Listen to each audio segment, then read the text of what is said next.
চারিদিকে রঙিন আবির, আর তারই মাঝে আঁধার নেমেছে শৈশবে।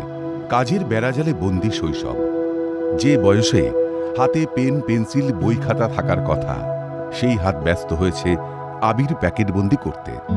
পান্ডুয়া রামেশ্বরপুরের এক কারখানায় এমনই ছবি ধরা পড়ল। ফাগুনে দক্ষিণা হাওয়া বইছে, এ যেন বসন্ত উৎসবের আগমনী। আসছে দোল পূর্ণিমা, কম বেশি দোল খেলায় মাতবে আপামোর বাঙালি। রীতি অনুযায়ী দোল পূর্ণিমায় বঙ্গে সকলেই আবিরে রাঙায় প্রিয়জনদের, আর সেই আবিরের রঙিন রং কেড়ে নিয়েছে আবির তৈরির কারখানায় কর্মরত কয়েকজন শিশুর শৈশব। যদিও ওই কারখানার ম্যানেজারের দাবি, শিশুরা কারখানায় কাজ করে না, তাদের অভিভাবকরা করে। বাবা মায়ের সঙ্গে ওই শিশুরা এখানে এসেছে।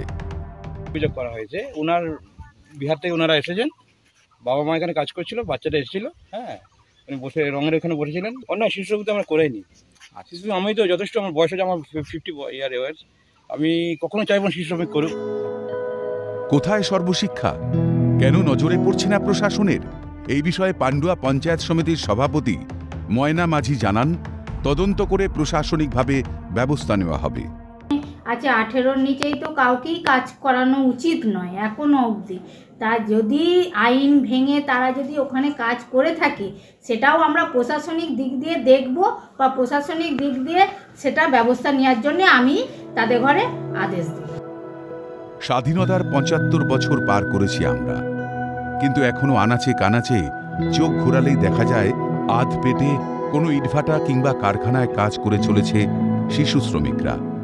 যা দেখে মনে একটাই প্রশ্ন জাগে, কেন শিশু শ্রমকে সম্পূর্ণ নিষিদ্ধ করা গেল না এখনো? হুগলি থেকে সুভাষ মজুমদারের রিপোর্ট, ক্যালকাটা নিউজ।